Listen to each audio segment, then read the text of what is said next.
ultimate confrontation. Cyborg, savior of Earth, against Android, a new horrible adversary, capable of mutating giant crushing legs and weird arms of great power. Dealer in destruction. Beat that, Cyborg. Is this Cyborg's answer? The Invader, a fantastic new intergalactic starship with an interceptor pod and built-in weapon system. Cyborg versus Android, with the Earth for the prize. Back in the pre-Star Wars mid-1970s, there were, at least in the West, rather fewer science fiction toys on the market, especially those that came with a narrative and a collection of characters. Sure, you could buy all manner of flying saucer toys and alien monsters, as well as tie-ins to TV shows like Star Trek and Space 1999, but the sci-fi toy explosion was still a few years off. The action figure market in particular was dominated by Action Man in the UK, G.I. Joe in the US, which offered military nostalgia and macho activities, providing the costumes, vehicles and props for kids to create their own scenarios, and the Mego 8-inch figures based on whatever franchise was popular at the time, from Planet of the Apes and comic book superheroes to Starsky and Hutch.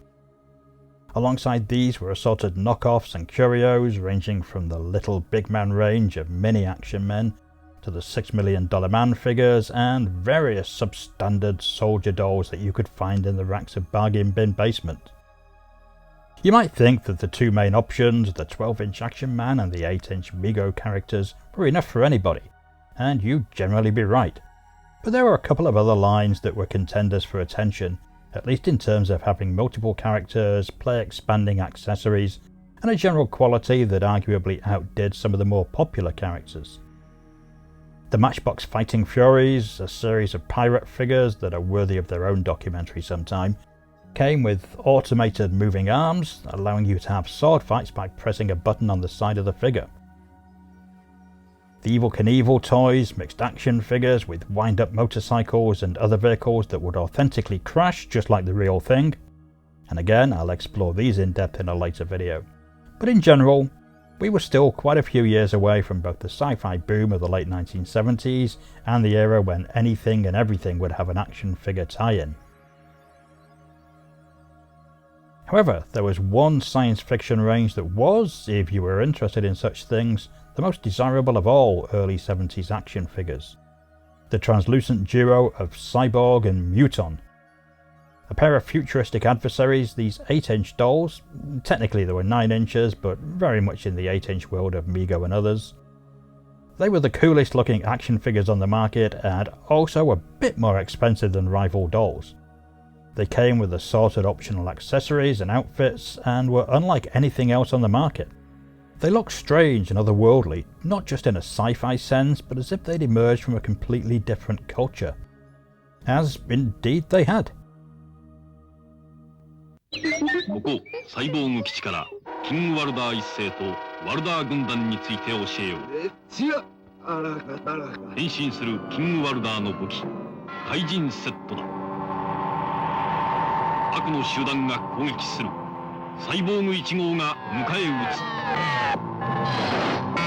キングワルダー一世を迎えてますます遊びがワイドになった宝の変身サイボーグ1号。 Cyborg and Muton were the first examples of Japanese pop culture making a real impact in the UK toy market. The figures were produced and sold by veteran British toy manufacturers Dennis Fisher, owned by Mr. Fisher, inventor of the Spirograph, a drawing toy that everybody seemed to have and no one seemed to enjoy, at least in my circle of friends. These new figures were based on the Japanese Shonen Cyborg toys, themselves a smaller variant of the Henshin Cyborg action figures. And they were wonders to behold, with hard, multi-part transparent plastic bodies that allowed you to remove various body parts and see the workings within, about which more in a moment. The figures came with interchangeable attachments. You could take off the hand and add on the included weapon.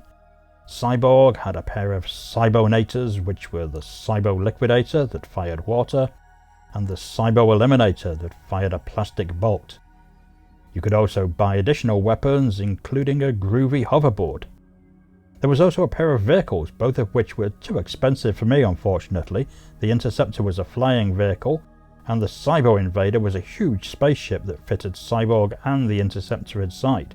Both fired plastic missiles, and the Cyborg Invader was one of the most impressively extravagant add-ons outside the world of Action Man. Muton? What a great name. Notably didn't need any of this stuff to fight Cyborg. While the figure came with 2 add-on weapons called the Mutators, the Venom Injector and the Scorch Bore, they were less interactive than Cyborg's weapons but looked cooler. There were also 3 costumes, or subforms as the packaging called them, that could be used to change him into new characters, giving you a new action figure at the budget price if you like.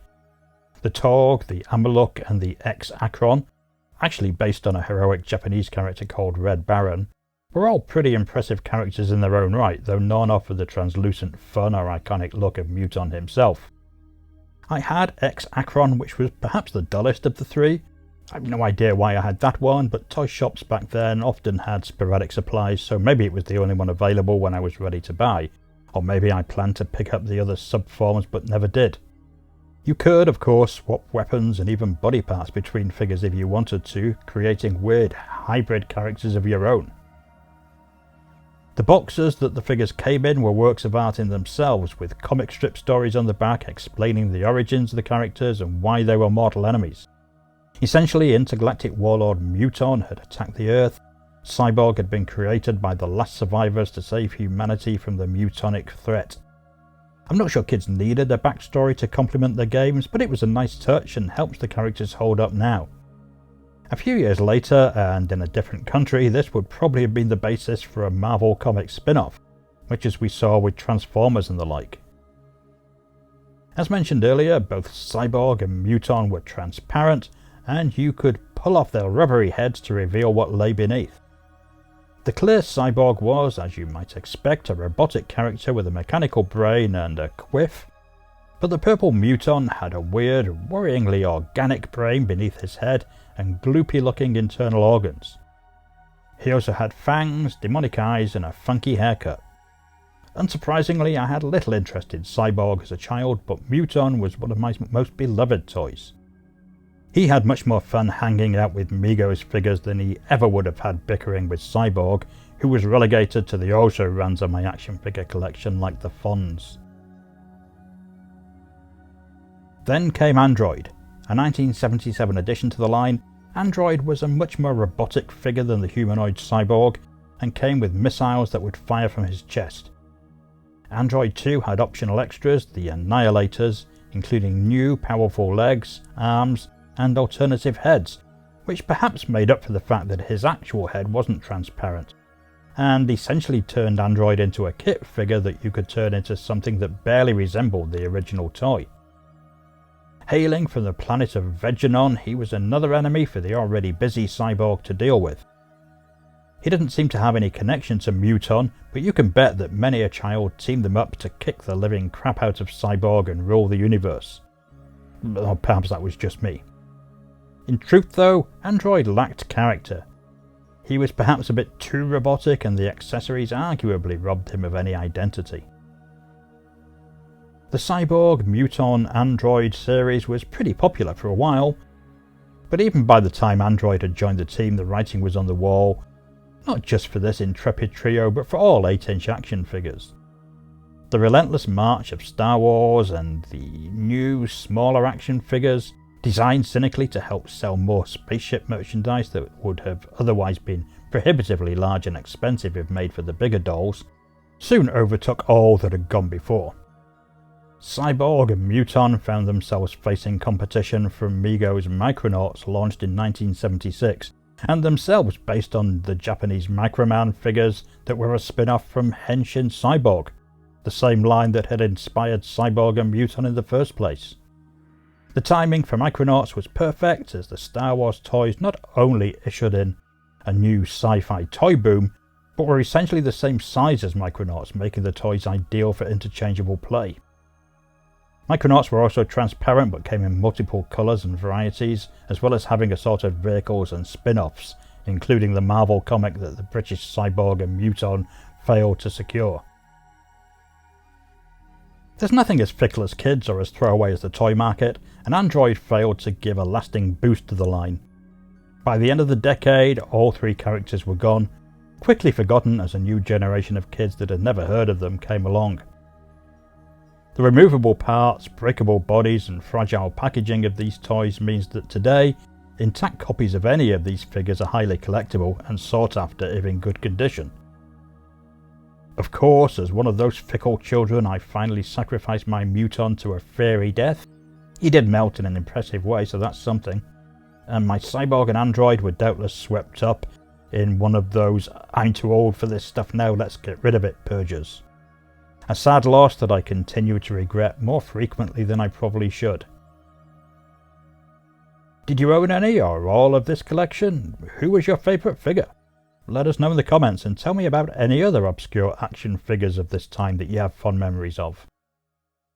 As ever, I encourage you to like this video and subscribe to the Overlooked Hotel for more important documentary tales of lost history.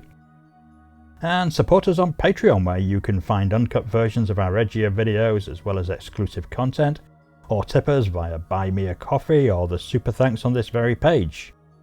Or, feel free to donate your unwanted Cyborg, Muton and Android figures to our archives.